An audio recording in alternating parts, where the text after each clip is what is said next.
Intro.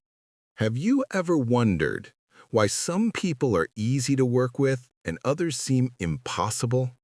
Why some thrive on structure while others live for chaos and change? In Surrounded by Idiots, author Thomas Erikson reveals a powerful truth. We're not surrounded by idiots, we're surrounded by different personality types. And once we understand those differences, we can communicate better, lead better, and build stronger relationships at work and in life. Let's explore what Erikson calls the 4 colors of human behavior. Section 1. The 4 colors overview. According to Erikson, every person belongs to one of 4 main behavioral types, represented by 4 colors: red, yellow, green, blue. Each color sees the world in a unique way. Each has strengths, weaknesses, and distinct communication styles. Let's begin with the first, red. Section 2. Red personality. Red, the dominant leader. Reds are driven, bold, and decisive. They move fast, think big, and hate wasting time. They're natural-born leaders who value results above all else. Strengths: ambitious and goal-oriented, confident under pressure, great at taking charge. Weaknesses: impatient, blunt or intimidating, often forget to listen. How to talk to a red? Be direct, be brief, get to the point. Don't over-explain. They respect speed and results. Their motto is lead, follow, or get out of my way. Section 3. Yellow personality. Yellows are full of life. They're creative, energetic, and love to talk. They inspire others with enthusiasm and ideas. Strengths: charismatic and motivating, innovative and quick thinking, bring fun and positivity to teams. Weaknesses: easily distracted, can exaggerate, often struggle with deadlines or details. How to talk to a yellow? Show excitement, be enthusiastic, give them space to dream and express ideas. Their motto is, let's make it fun. Section 4. Green personality. Greens are the peacekeepers. They value harmony, loyalty, and calm. They don't seek the spotlight, but they're the foundation of every team. Strengths: patient and kind, excellent listeners, reliable and steady.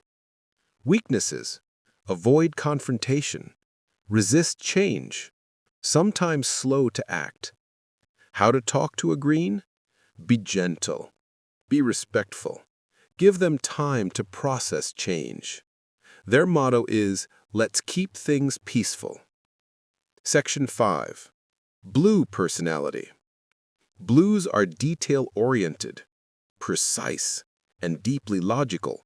They love facts, data, and structure. To them, emotions can seem messy, and they prefer clarity over chaos. Strength: organized and reliable, excellent problem solvers, committed to quality. Weaknesses: perfectionistic, overly cautious, can seem cold or distant. How to talk to a blue? Be factual, be structured, back up your points with data. Their motto is, if it's worth doing right. Section 6. Nobody is just one color. Of course, no one is only one color. We're all a mix, a blend of different traits. A red-yellow might be bold and persuasive, a natural entrepreneur.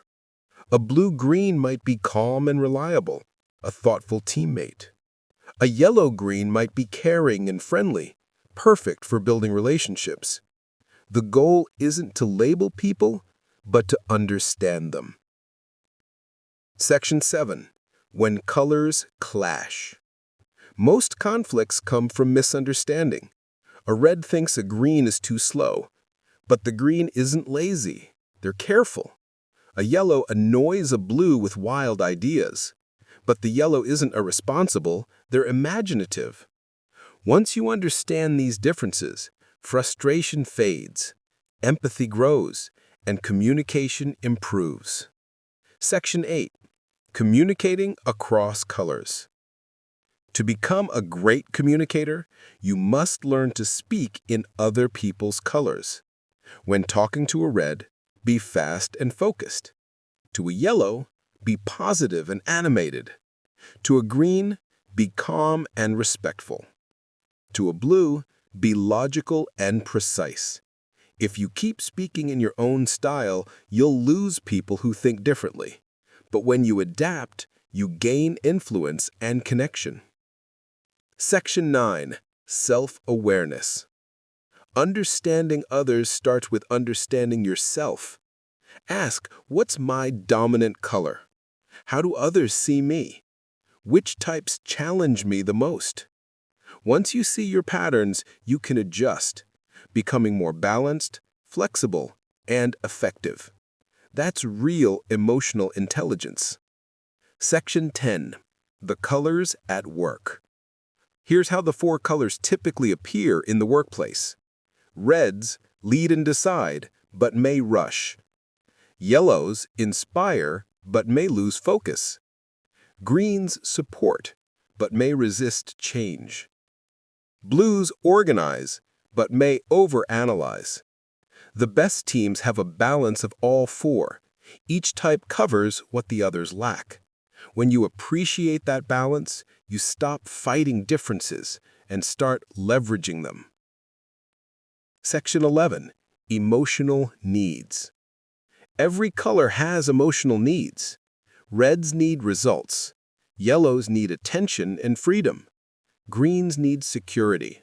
Blues need order and clarity. When you meet those needs, people trust you. When you ignore them, they resist you. Section 12. Adapting your style. The secret to powerful communication is adaptability. You can't change who people are, but you can change how you approach them. Speak their language, match their rhythm, respect their style. That's how leaders, coaches, and great communicators succeed. Conclusion, inspirational tone. Let's recap the 5 key takeaways from Surrounded by Idiots. 1. People are different, not difficult. 2. Treating everyone the same doesn't work. 3. Adapt your communication to their color. 4. Self-awareness comes before understanding others. 5. Diversity of personality creates stronger teams. Thomas Erikson's message is simple yet powerful.